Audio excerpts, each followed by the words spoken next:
Hey trainers, Alakaham here with some more Pokemon video magic, and I thought that before we come to the end of our Ultra League rotation for this particular week, that I would go ahead and showcase a relatively new Pokemon that I have been practicing with in the Ultra League, and that Pokemon is Golisopod. So I know it takes a lot of candy, but actually Golisopod has performed better than I expected it to in the Ultra League. So if you are able to grab enough candy, I do recommend evolving a Golisopod, if for nothing else, just for funsies, to have a sort of off-meta pick that could take opponents by surprise and be sort of fun. So here we go with our Ultra League battles featuring Golisopod. This is a positive lead against the Talonflame. You'll actually notice I'm not running the PvPoke recommended moveset. One of the strengths of Golisopod, in my opinion, is the fact that it is a water type, and I want to get as much damage through as possible against the Talonflame because there are so many Talonflame in the meta. So I'm running Waterfall, and I'm actually also running Aqua Jet because I was running Aerial Ace for a minute there, but then one can get to Aqua Jet as quickly as they can get to Aerial Ace. Neither one of those are particularly good moves, but Aqua Jet gets stab and does way better against the stuff that I want to use my Golisopod against anyway. So I am running with Aqua Jet, and yeah, overall that has been pretty helpful. Okay, so you see my opponent brought in an Abomasnow. Unfortunately, I have some messages that are going to come through at the top of the screen there, for which I apologize. I've been a little bit under the weather lately, and I had some friends who were checking on me, so I appreciate them for doing that, but I apologize if we see some messages coming through at the top there. Okay, so I am able to take out the Abomasnow. My opponent comes back in with the Talonflame, which is not particularly surprising. And fortunately, they throw energy instead of farming me down. They did have to block my Thunder there from the Regice, or Regice, or however you're supposed to say it. And I was able to go ahead and come back in with the Golisopod, and my opponent has an XL Galarian Stunfisk in the back. So that's pretty good for me as well. Because of the bug typing on Golisopod, I will take super effective damage from moves like Rock Slide. But also, fortunately, Rock Slide is not a particularly hard-hitting move. So even with my health diminished a little bit, I should be able to tank one. Yep, and the idea here is that we will be able to farm down and then have an Aqua Jet loaded to use against the Talonflame when it comes back in. So hypothetically, I could have used another move like Aerial Ace there, but I'm not entirely sure that that would have quite KO'd. That would have put us in a much more dangerous spot. That's why I like to run Aqua Jet there. I do think that it is very viable to run the Fury Cutter as a fast move just to get to the charge moves a little bit faster, but actually I think because all of the charge moves are so kind of soft hitting, Golisopod probably performs best practically against the meta when you have the Waterfall fast move there.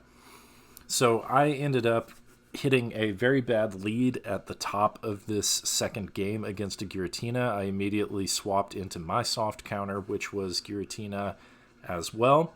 Very proud of that shiny Giratina altered that I have there. My opponent gives up a shield before I do, so I'm thinking they have a strong vested interest in taking out this Giratina for whatever reason. They double shield, also very interesting, so I'm definitely willing to give up a shield here in order to make sure that we can do as much damage as possible on this Giratina. And we are going to get to the next Dragon Claw. It is kind of strange. My opponent is just throwing Shadow Sneaks here, I think. So because they're so low, I'm going to go ahead and let this go. I've already lost switch advantage, so I'm just going to use this opportunity to take shield advantage.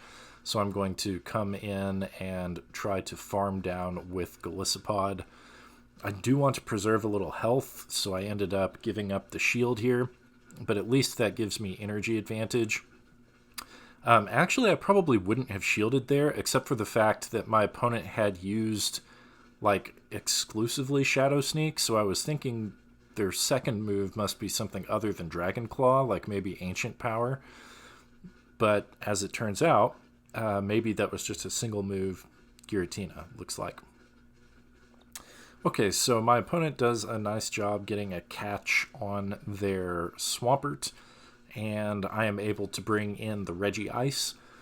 The Swampert will throw an Earthquake, but that's fine because Regice, just like all the Regis, is super, super bulky.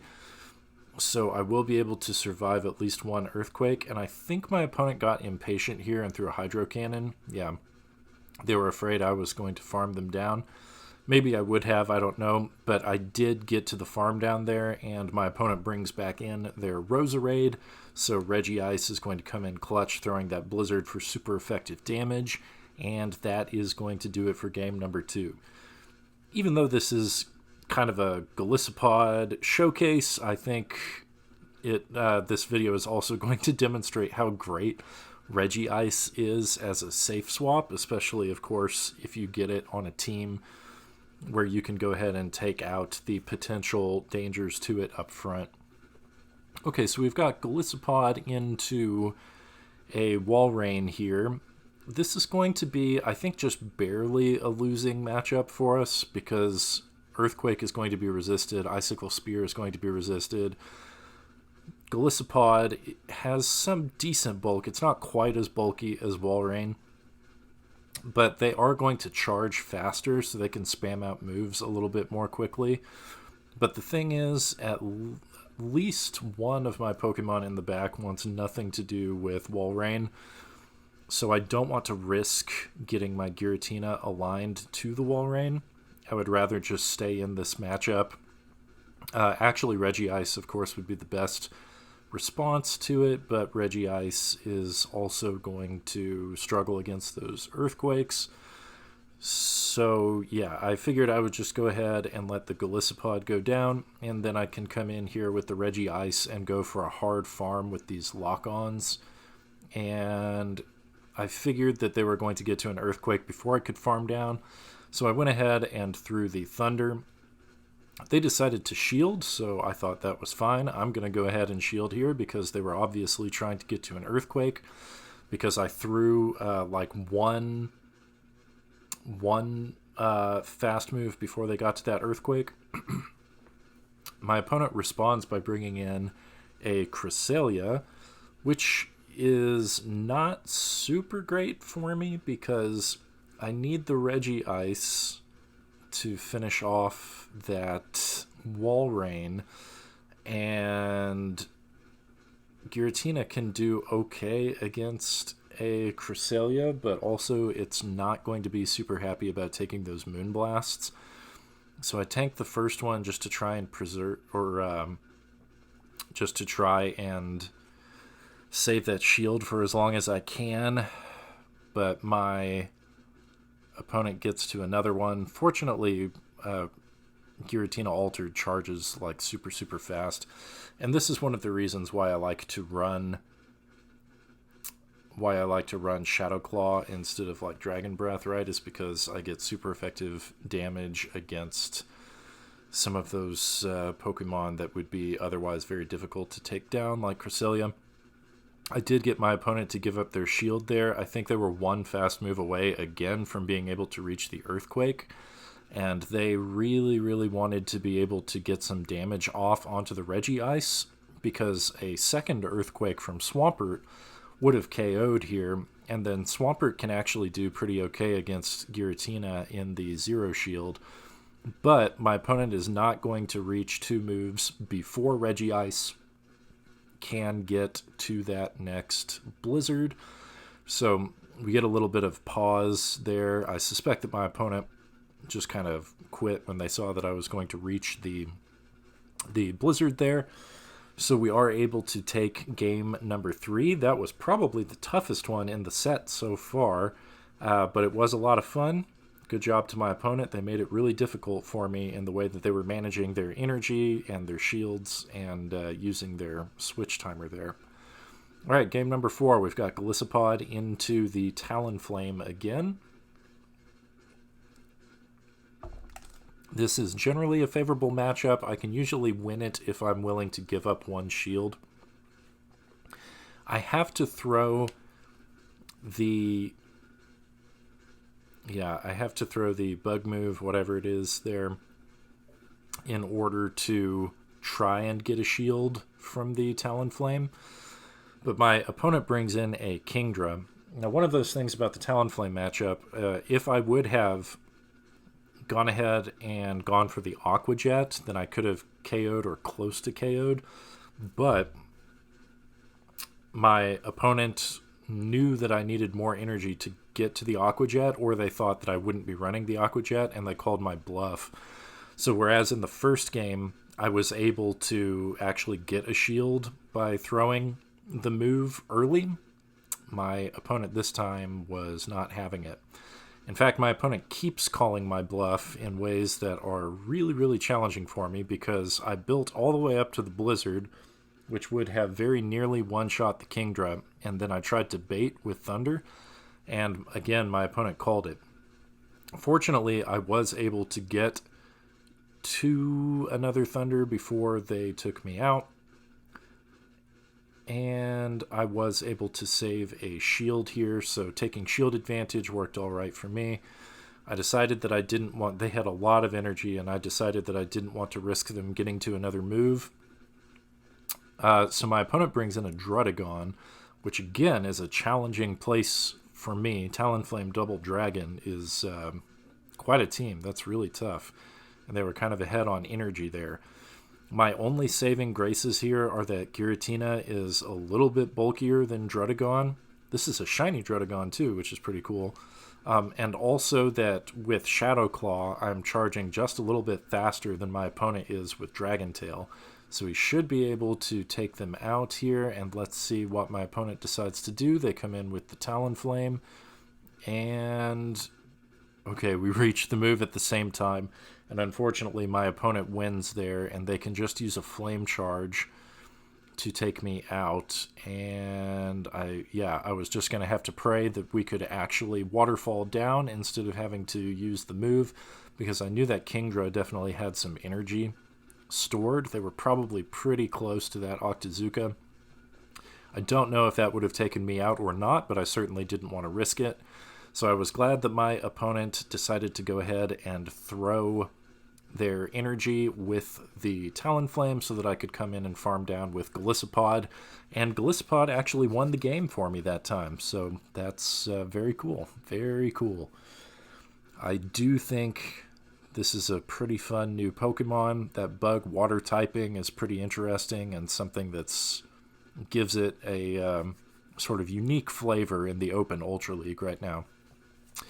Alright, so in this next matchup, we are again in kind of an interesting spot. We come up against a Poison Jab, a Alolan Muck, and I'm just going to stay in this matchup because my back Pokemon want to see this less than the Golisopod does.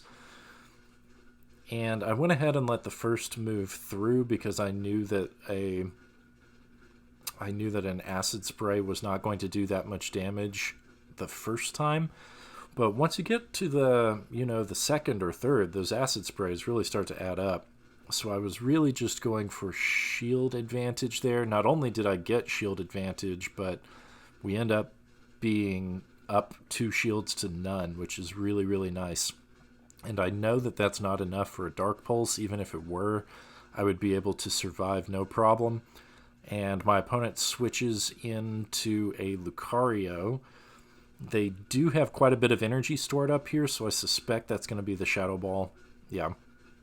So I'm building up a little bit of extra energy here, going for the Shadow Sneak. Lucario is very, very glassy. Hits super hard, but it's very, very glassy. So that Shadow Sneak is going to do a lot. And again, I overfarm just a tad, but I was very nervous they were going to get to the Shadow Ball again, and we definitely do not want to eat a Shadow Ball on this Giratina. So the thing about Poison Jab Alolan Muck is that while it has an advantage against certain Pokemon, that does make it a little bit easier for Giratina to deal with it, because, of course, Giratina is going to resist poison moves, whereas it takes super effective damage from things like Dark-type moves.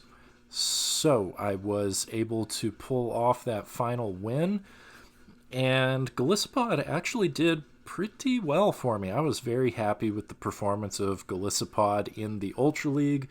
Again, I do recommend going for Waterfall to get that stab fast move damage. And I hope you enjoyed seeing Golisopod and its performance in the Ultra League. I hope that you have had fun watching this video. If you did, go ahead and leave a like. I would really appreciate it, and I'll have more content coming up for you soon. Until next time, trainers.